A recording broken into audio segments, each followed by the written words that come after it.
사도 바울은 고린도 교회 성도들한테 또 오늘도 보면 지금 읽지 않았지만 자랑을 합니다. 자기 자신에 대해서 자랑을 합니다.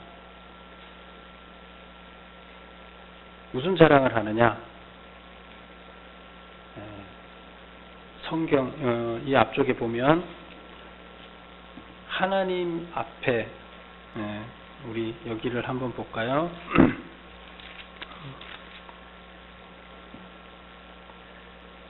11절 보겠습니다. 11절 보면 우리는 주의 두려우심을 알므로 사람들을 권면하거니와 우리가 하나님 앞에 알려졌으니 하나님한테 알려졌다. 이게 무슨 말일까요? 하나님 앞에 알려졌으니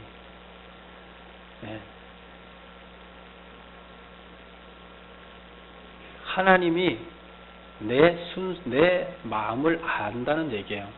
하나님한테 내가 알려졌다는 거예요. 그러니까 하나님이 나를 잘 알고 계신다 이런 뜻입니다. 그래서 나는 순수하게 하나님의 말씀을 전하는 사역을 하고 있다. 그런데 하나님께서 내 중심을 알고 계신다. 이제 그런 의미로 하나님 앞에 내가 알려졌다 이렇게 자랑하고 있습니다. 고린도 교인들한테 자기를 지금 자랑합니다. 무슨 자랑을 한다고? 여러분 이렇게 자랑할 수 있어요? 하나님이 나를 잘 아신다.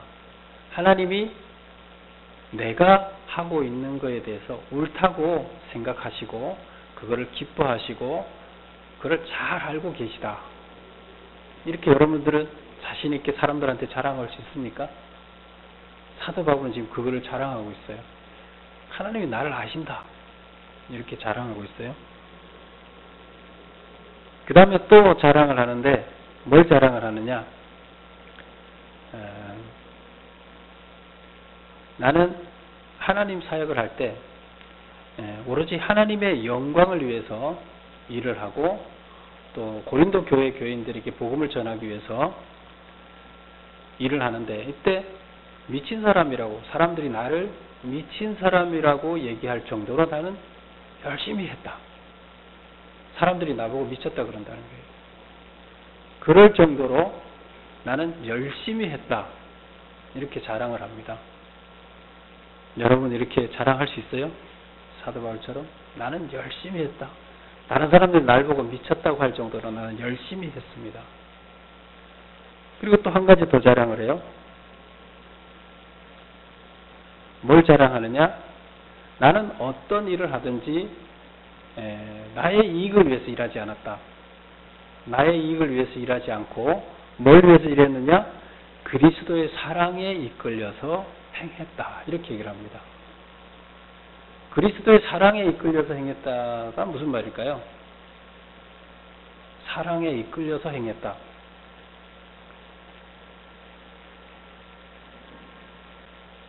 뭐에 이끌려가요?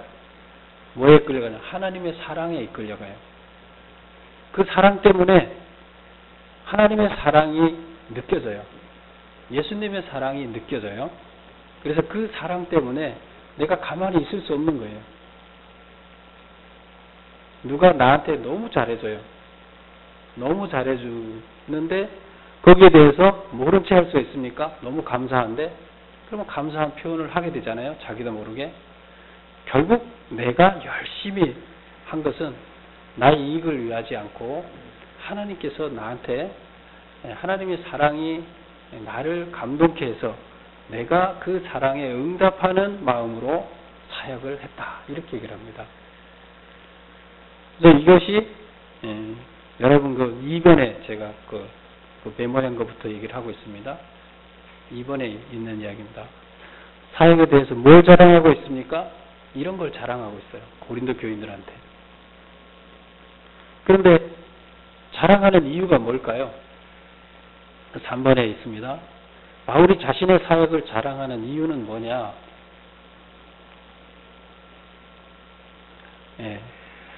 고린도 교회 교인들이 자기를 진심으로 자기의 진심을 알아주기를 바라서예요.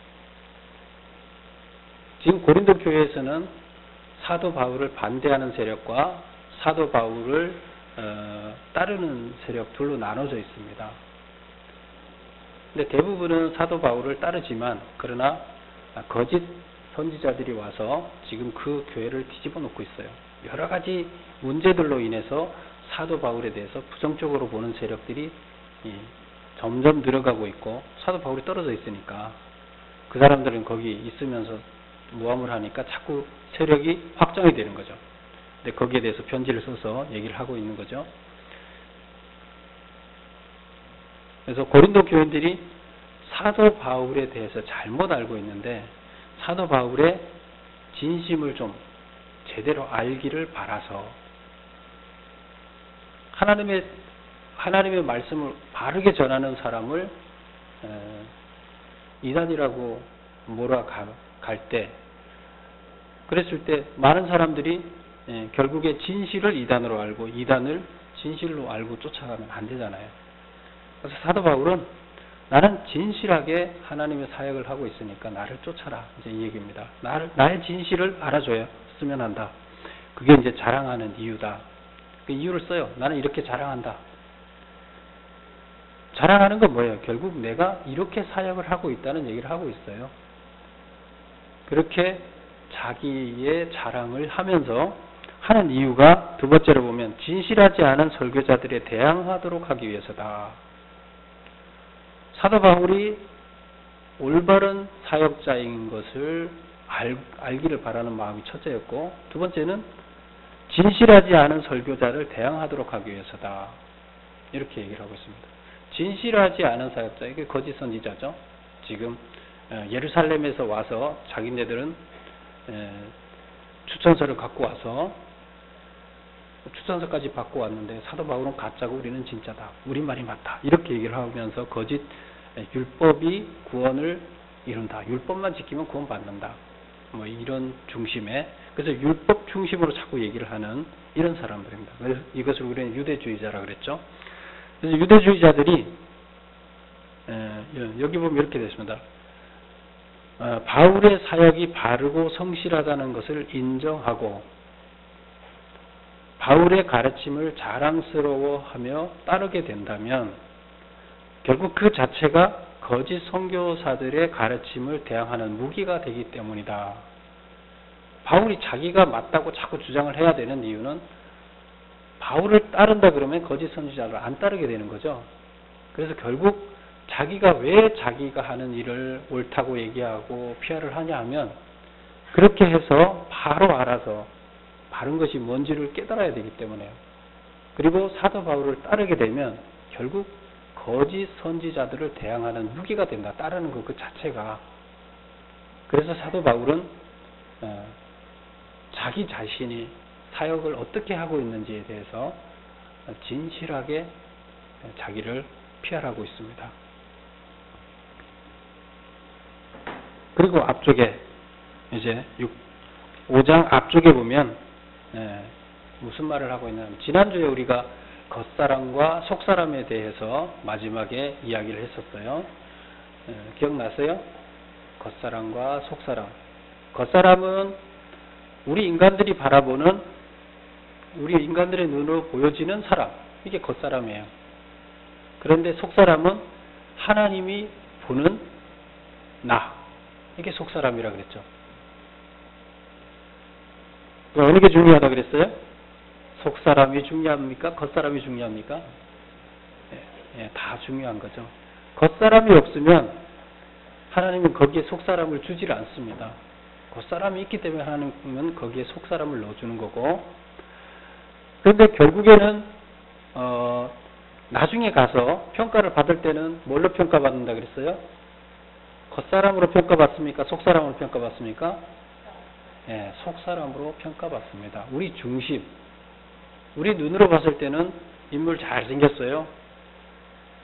되게 착한 것 같아요. 하나님 잘 믿는 것 같아요. 그런데 하나님 시각에서 봤을 때는 그 마음에 미움이 가득하다. 그럼 하나님은 아니라는 거예요. 인간들 눈에는 너무나 선량하게 보이고 하나님을 잘 믿는 것 같지만 하나님이 그 중심을 봤을 때는 미움이 가득하다. 그랬을 때는 하나님께서는 그 중심을 보시기 때문에 결국에 그를 선하다고 보지 않는다는 겁니다. 하나님의 일을 잘했다고 보지 않는다는 겁니다. 그래서 그러면 우리가 겉사람이 속사람이 좋은 평가를 받으려면 어떻게 해야 된다 그랬어요? 겉사람이 고난을 받으면서 그 고난을 통해서 훈련이 되다 보면 속사람이 레벨업이 된다. 그래서 훈련이 돼서 결국 속사람이 등급이 올라가게 되고 하나님께 인정을 받게 된다. 그래서 결국 우리는 이 땅에서 겉사람에 당하는 고난이 속사람의 영광이다. 이렇게 얘기를 했습니다. 거기에서 이어지는 이야기가 오늘은 이어지면서 1절에 보면 5장 1절을 같이 한번 읽어보겠습니다. 시작. 만일 땅에 있는 우리의 장막집이 무너지면 하나님께서 지으신 집 곧 손으로 지은 것이 아니요 하늘에 있는 영원한 집이 우리에게 있는 줄 아느니라. 예. 메모해놓은 거 1번입니다. 여기서는 뭘 얘기하라고 했느냐? 두 가지가 나오죠? 장막집이 나와요. 장막집이 나오고 그 다음에 또 뭐가 나와요? 하늘에 있는 영원한 집. 장막집은 땅에 있는 우리의 집. 그래서 집을 두 가지를 이렇게 비교를 하면서 이야기를 시작합니다. 장막집, 하늘에 있는 영원한 집. 장막집은 어떤 집이에요? 우리가 장막은 뭘로 친 거예요? 천막 같은 거예요. 천막. 사도 바울이 장막을 치는 사람이라고 그랬죠. 천막에 들어가는 이렇게 그 천막을 만들어서 파는 사람이에요. 사도 바울이. 그런 재주를 갖고 있어요. 양털을 가지고 천막을 만들어서 팔게 되면 이때는 유목민들이 많았잖아요. 지금은 뭐 견고한 집을 짓지만 그때는 천막 치고 사는 사람들이 많았기 때문에 잘 팔렸어요. 지금 천막 치고 사는 사람들 별로 없죠. 거의 없죠. 우리나라에는. 천막은 임시적인 거예요. 임시적인 거고 여기는 영원한 집은 하늘에 있는 영원한 집 이렇게 얘기했는데 결국 천막은 우리 사람을 이야기하기 위한 거예요. 이제 집을 봤을 때 우리는 그런데 장막은 일시적인 거고 하늘에 있는 집은 영원한 거다. 그러면 우리가 이 땅에서 우리 몸에 입고 있는 이 육체를 우리는 장막으로 봤어요. 여기서 사도 바울은 장막에 비유합니다. 천막에 비유해요. 천막은 태풍이 한번 몰아치면 날아가죠. 결국 우리의 껍데기, 이 육체를 장막으로 봤습니다. 그럼 우리가 죽으면 어떻게 돼요? 장막이 어떻게 되는 거예요? 장막이 무너지는 거예요. 사라지는 거예요. 죽으면. 흙속에 들어가서 썩어서 없어지잖아요.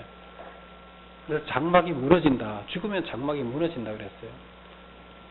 그러면 장막은 그렇고 하늘에 있는 영원한 집은 뭐냐? 그럼 우리 몸으로 보면 뭐예요? 영혼이 아니고 겉이 지금 사라졌잖아요. 이거를 대신할 집. 천막집에서 영원한 집으로 바뀌었어요.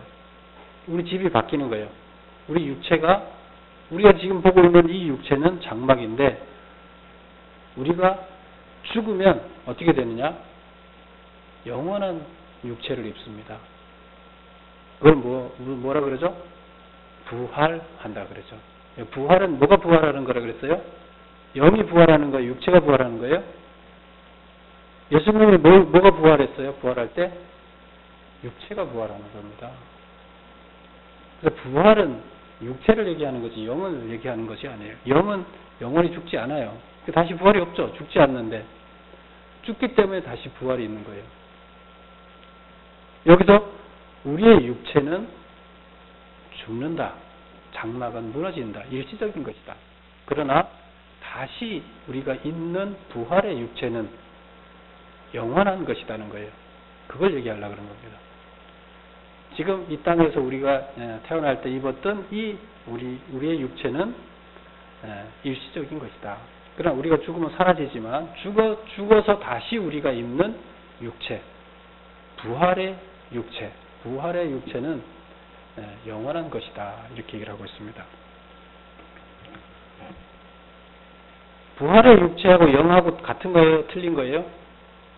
영은 틀린 거예요. 영은 영이고 육체를 얘기하는 거예요. 영은 그대로 있어요. 근데 육체는, 우리 영은 보이지 않잖아요. 서로 구분되지 않잖아요. 근데 육체를 입어야 구분되는 거예요. 그래서 인간의 육체는 장막을 표현했고 하늘에 있는 영원한 집을 다시 우리가 죽으면 입게 되는데 그것을 부활의 육체 이렇게 얘기를 합니다. 근데 사도 바울은 또 무슨 얘기를 하냐면 죽은 후에 그 가로 2번입니다. 죽은 후에 벗은 자가 아닌 덧입는 자가 되기를 소망했습니다. 우리가 죽으면 어떻게 된다고요? 육체가 사라지고 새로운 부활의 육체를 입게 되는 거죠. 그러면 부활의 육체를 입었는데 여기 벗었다는 얘기는 또 뭐예요? 네, 벗은 자. 사도 바울이 여기서 이렇게 표현합니다. 벗은 자는 영광스러운 부활체로 옷 입지 못한 자. 우리 사람들은 다 부활돼요. 죄인이든 지옥 갈 사람들이든 천국 갈 사람들이든 착하게 살아는 사람이든 악하게 살아는 사람들이든 다 어떻게 된다고요? 부활합니다. 다 같이 부활하지만 그 중에서 벗은 자라는 것은 영광스러운 부활체로 옷 입지 못한 사람. 그래서 결국 벗은 옷을 안 입고 그냥 옷 안 입고 있으면 사람이 추하잖아요. 옷 안 입고 있는 것 같은 모습이에요. 결국 자기 영혼을 가릴 수 있는, 자기 속을 가릴 수 있는 아무것도 없는 자가 됐다는 거예요. 하늘에서 준 그 부활의 육체가 영광스럽지 않아서 결국 속이 다 들여다 보이는 그런 육체를 가졌다는 거예요. 옷을 입으나마나 속이 다 들여 비치면 창피하잖아요. 그래서 그것을 벗은 자라고 이렇게 봅니다. 그런데 입은 자, 부활의 육체를 입은 자, 이것은 영광스러운 부활체로 옷을 입었다. 그래서 속이 안 보이게 아주 거룩하게 보이게끔. 그래서 그것을 영광스러운 부활체. 우리가 육체를 입지만, 부활된 육체를 입지만 이렇게 구분할 수가 있다는 겁니다. 그래서 사도 바울은 벗은 자가 되고 싶지 않다. 이렇게 얘기를 합니다. 그래서 지금 덧입는다.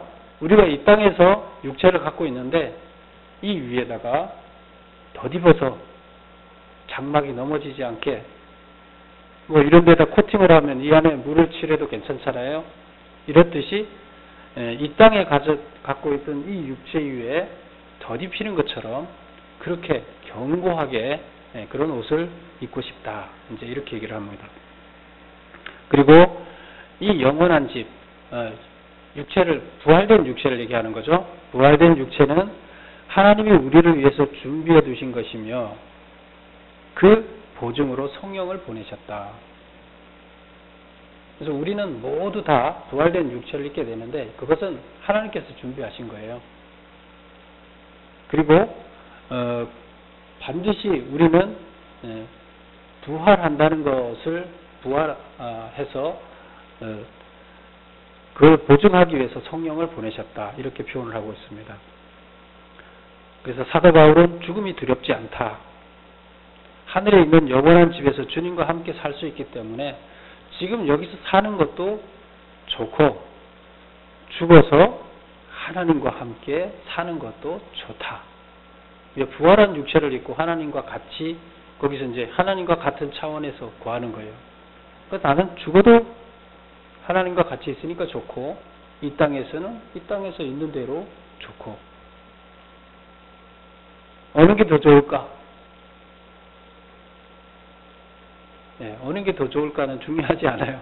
우리는 여기 있는 동안은 여기에서 충실하면 되고 거기 가면 거기대로 충실하면 되는 겁니다.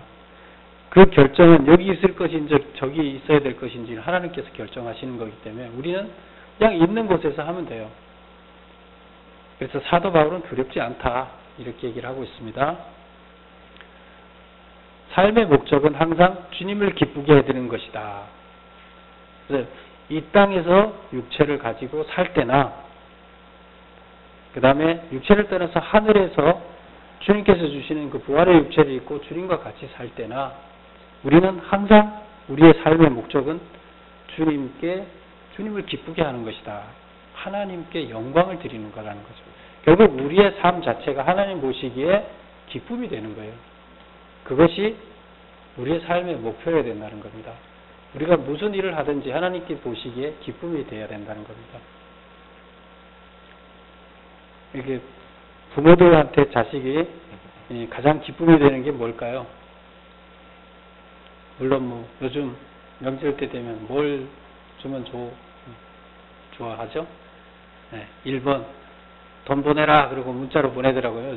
집에 오니까 아예 대놓고. 그런데 부모가 정말로 좋아하는 건 뭘까요?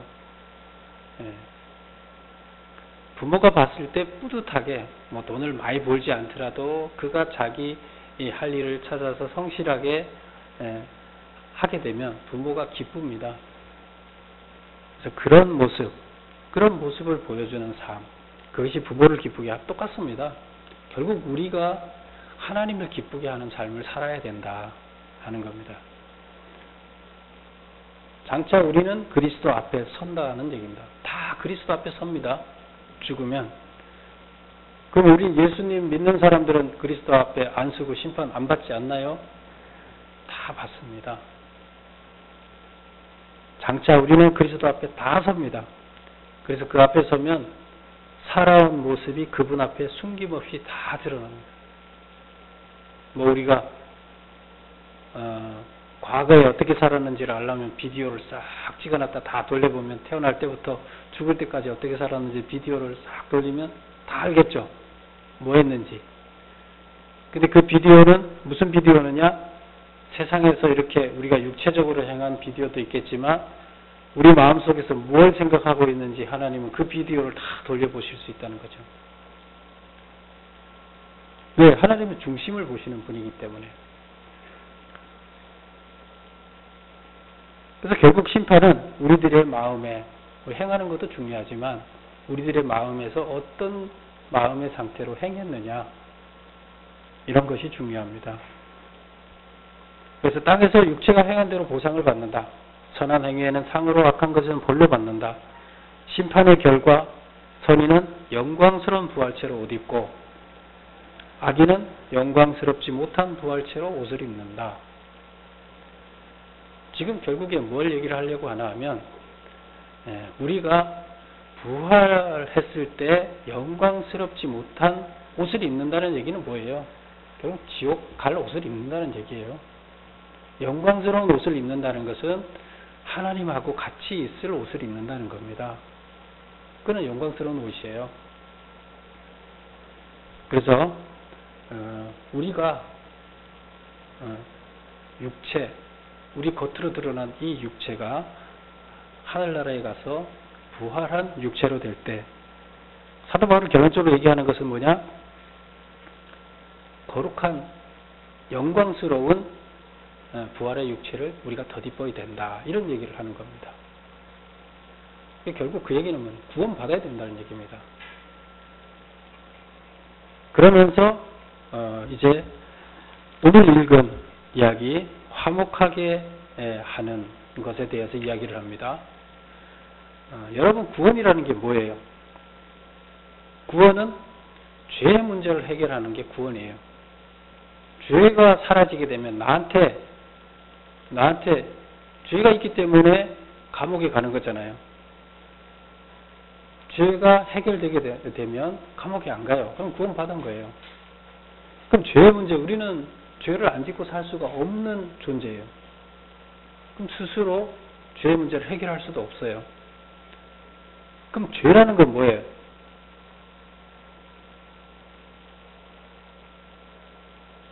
죄라는 것은 화목하지 못한 거예요. 하나님과 나하고 화목하지 못한 거예요. 하나님하고 나하고 화목하게 되면 죄가 없어요. 그러니까 근본적으로는 화목, 불화하는 것이 죄예요. 그럼 하나님하고 나하고 불화했다는 것은 왜 불화하고? 하나님이 기분 나빠하는 거잖아요. 하나님이 화를 내는 거예요. 둘이 화목하지 못한다는 거. 하나님하고 나하고 화목하지 못해요. 왜 화목하지 못해요? 하나님이 율법을 줬는데, 이렇게 살아라고 율법을 줬는데 그걸 안 지키면 하나님은 언짢아 하시고 화를 내시는 거예요. 그럼 결국 사이가 멀어져요. 근데 하나님이 내 말 잘 듣고 내가 하라는 대로 해라. 그랬을 때 그걸 따르게 되면 하나님하고 나하고는 불화할 이유가 없어요. 근데 우리가 그걸 다 지키지 못한다는 게 문제예요. 하나님이 지키라는 거 다 못 지키니까 문제라는 거죠. 다 지킬 수 있어요? 없어요. 다 지킬 수 없는데, 그래서 지킬 수 없기 때문에 죄의 문제는 해결해야 돼요. 누가? 예수님이 죄의 문제를 그래서 스스로 해결할 수 없으니까 예수님이 죄를 지고 죽었어요. 그래서 결국에 하나님과 내 사이에 있던 이 죄의 문제가 해결돼서 하나님이 나를 의로운 자라 인정을 해주겠다는 거예요. 원래 의로운 자는 아니에요. 죄가 있어요. 앞으로도 죄를 짓고 살 거예요. 그러나 하나님께서는 예수님이 그 죄를 다 지고 대신 죽었기 때문에 의로운 자라 인정해 주겠다, 이런 뜻이에요. 칭의. 의로운 자라 인정해 주겠다는 겁니다. 그럼 죄의 문제 해결되잖아요. 죄의 문제가 해결돼서 하나님과 나하고 화목하게 된다는 겁니다. 화목이라는 것은 바로 죄를 없애는 건데, 죄라는 것은 이렇게 없어질 수가 있어요. 그럼 우리가 사도 바울이 임무가 뭐냐? 예수님이 하시던 일을 내가 대신하는 것이다. 그리고 화목해 하는 직책을 나한테 줘서, 화목해 하는 임무를 나한테 줘서 나를 사도로 파송을 했다. 나는 지금 그 일을 해야 된다. 이게 사도 바울이 지금 오늘 얘기하는 얘기입니다. 오늘 핵심입니다. 하고자 하는 이야기, 핵심.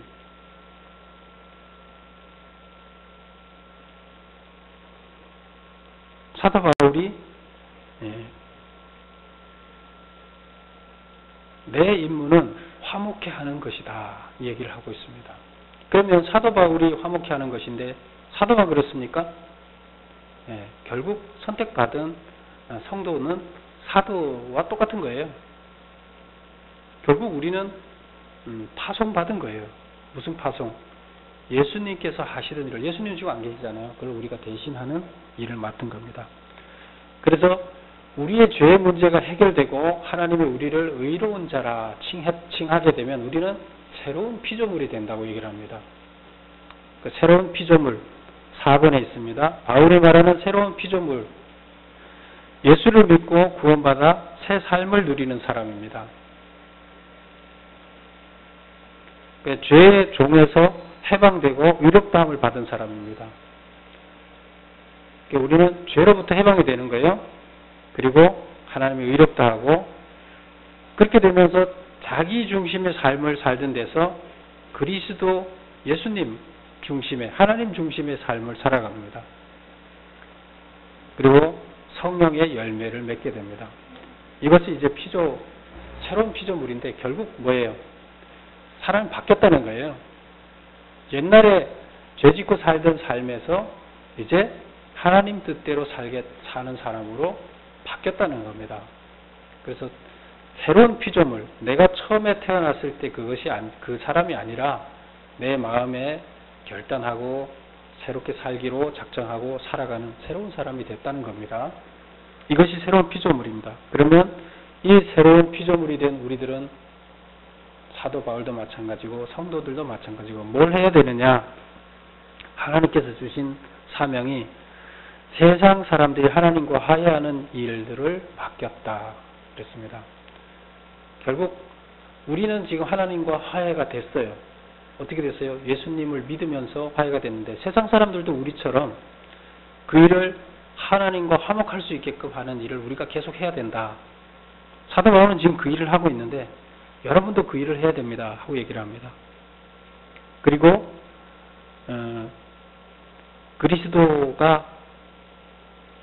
그리스도의 사신이다.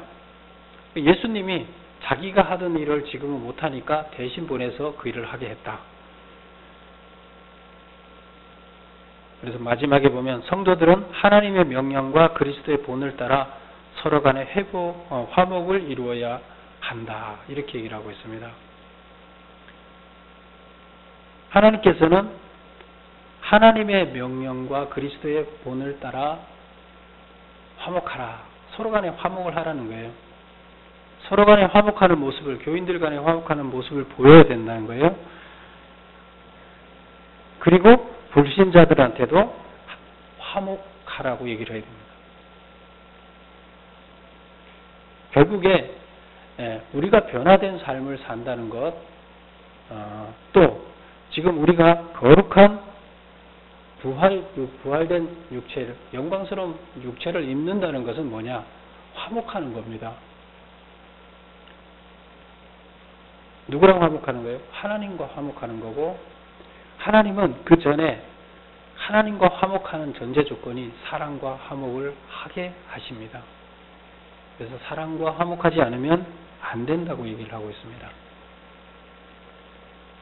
그리고 사랑과 화목하지 않으면서 불신자들한테 화목하라고 얘기할 수가 없다는 겁니다. 여러분, 몸에 신경이 있죠?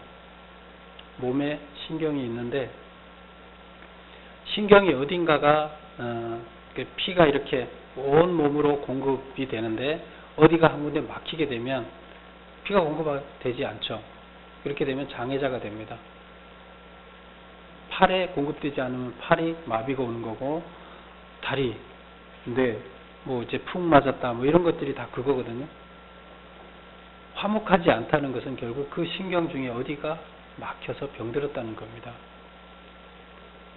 하나님은 바로 그 막힌 신경이 회복돼서 피가 다 통하게 해서 회복되어져야 된다는 겁니다. 화목하게 하는 것이 뭐라고요? 구원입니다, 결국. 그래서 하나님의 구원을 받는다는 것은 우리의 부활된 육체도 하나님께서 원하시는 거룩한 육체가 되는 것이고, 이웃과 화목하는 것이고, 하나님과 화목하는 것입니다. 이것이 곧 구원입니다. 그래서 고린도 교회 안에도 지금 두 개로 분열돼서 심하게 다투고 있습니다. 거기에 사도 바울은 무슨 말을 하고 있습니까? 지금 화목하지 않으면 너희들은 벌거벗은 육체를 얻게 된다. 결국 구원받지 못하게 된다.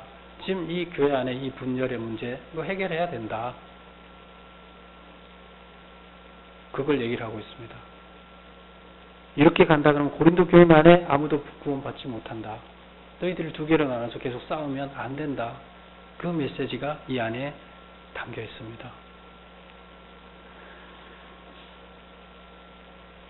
오늘 우리들도 돌아봐야 됩니다. 내 자신은 어디가 막혀 있느냐? 손이 막혀 있는지, 팔이 막혀 있는지, 손가락이 막혀 있는지 확인해보고 진단해보고 그것을 다시 회복시키는 우리가 되어야 되겠습니다.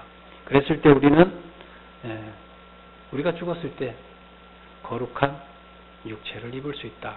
결국 거룩한 육체를 입는다는 것은 하나님과 같은 공간에 거할 수 있다는 얘기입니다. 여러분 모두 화해의 임무를 완성하셔서 하나님께 기쁨이 되는 여러분이 되시기를 축원합니다. 기도하겠습니다.